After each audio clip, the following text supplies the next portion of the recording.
जय श्री श्याम। जब एक भक्त ने कहा, बाबा अब रास्ता आप दिखाओ। एक छोटे से गांव में सीमा नाम की एक लड़की अपनी माँ के साथ रहती थी। उसका घर बहुत बड़ा नहीं था, लेकिन उस छोटे से घर में माँ बेटी का बहुत बड़ा प्यार था। सीमा बचपन से ही बहुत मेहनती और समझदार थी।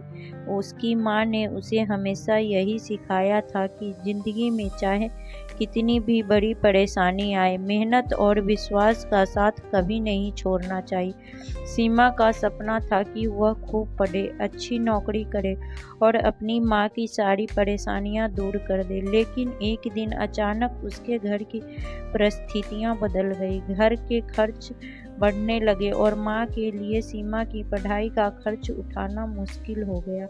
सीमा यह बात समझ रही थी, लेकिन माँ से कुछ नहीं कह पा रही थी। एक शाम वह अपनी किताब लेकर बैठी थी। किताब खुली हुई थी, लेकिन उसकी नज़र बार बार उसी पन्ने पर अटक रही थी। आखिरकार उसकी आंखों में से आंसू निकल पड़े। माँ ने देखा तो पास आकर पूछा, क्या हुआ बेटी, आज इतनी परेशान क्यों हो? सीमा ने अपनी आंखें पोंछते हुए कहा, माँ मुझे लगता है अब मुझे अपनी पढ़ाई छोड़ देनी चाहिए। माँ कुछ पल चुप रही, फिर उसने सीमा का हाथ पकड़कर कहा, ऐसा क्यों सोच रही है? सीमा बोली, माँ मैं देख रही हूँ कि घर चलाना ही कितना मुश्किल हो रहा है। मेरी पढ़ाई का खर्च भी बढ़ रहा है। मैं नहीं चाहती कि मेरी वजह से आपको परेशानी हो। माँ ने प्यार से उसके सिर पर हाथ रखा और कहा, बेटी परेशानी देखकर सपना छोड़ देना आसान है, लेकिन जो इंसान मुश्किल समय में भी कोशिश करता रहता है वही एक दिन अपनी मंजिल तक पहुंचता है। सीमा चुप हो गई। माँ ने कमरे में रखी हुई खाटू श्याम बाबा की तस्वीर की तरफ देखकर कहा, तू अपने श्याम बाबा पर विश्वास रख, लेकिन याद रखना विश्वास के साथ मेहनत भी करनी पड़ती है। उस रात सीमा बहुत देर तक सो नहीं पाई। आखिर वह उठी और खाटू श्याम बाबा की तस्वीर के सामने जाकर बैठ गई। उसने दीपक जलाया और हाथ जोड़कर बोली, बाबा मैं बहुत परेशान हूँ। मुझे नहीं पता कि आगे क्या होगा। मैं अपनी माँ को परेशान करना नहीं चाहती और अपनी पढ़ाई भी नहीं छोड़ना चाहती। कुछ देर वह चुप रही, फिर उसकी आंखों से आंसू बहने लगे। उसने कहा, बाबा मैं आपसे अपने लिए कोई बड़ी चीज़ नहीं मांगती, बस इतना चाहती हूँ कि मेरी हिम्मत मत टूटने देना। अगर मेरी ज़िंदगी में कोई रास्ता है तो वह मुझे रास्ता दिखा देना। उस रात सीमा ने मन में एक फैसला किया, वह अपनी पढ़ाई नहीं छोड़ेगी। अगले दिन उसे पहले से भी ज़्यादा मेहनत शुरू करने लगी। फिर सुबह वह माँ के साथ घर का काम करती, फिर स्कूल जाती। स्कूल से वापस आने के बाद घर के छोटे मोटे काम पूरे करती और रात में देर तक पढ़ाई करती। कई बार उसे थकान होती, कई बार उसका मन करता कि सब छोड़ दे, लेकिन जब भी वह हार मानने लगती, उसकी नज़र खाटू श्याम बाबा की तस्वीर पर चली जाती। वह खुद से कहती, नहीं मुझे कोशिश करते रहना है। कुछ दिनों बाद उसके स्कूल से एक सूचना आई।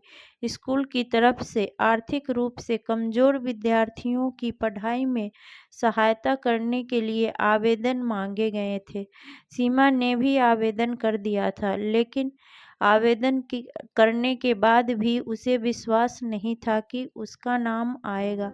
वह सोचती, इतने सारे बच्चों में मेरा नाम कैसे आएगा? फिर उसने खुद को समझाया, जो मेरे हाथ में था मैंने कर दिया, अब जो होगा अच्छा ही होगा। कुछ दिन बीत गए। एक सुबह स्कूल में प्रार्थना के बाद शिक्षक ने कुछ विद्यार्थियों के नाम पुकारे। सीमा चुपचाप खड़ी थी। अचानक उसका भी नाम पुकारा गया। वह कुछ पल के लिए बिल्कुल शांत रह गई। उसे ये बताया गया कि उसकी पढ़ाई जारी रखने के लिए उसे आर्थिक सहायता दी जाएगी। सीमा की आंखों में आंसू आ गए। वह समझ नहीं पा रही थी कि खुशी से रोए या बाबा को धन्यवाद करे।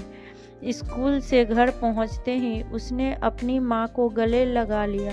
माँ ने पूछा, क्या हुआ बेटी? सीमा रोते हुए बोली, माँ मेरी पढ़ाई नहीं रुकेगी।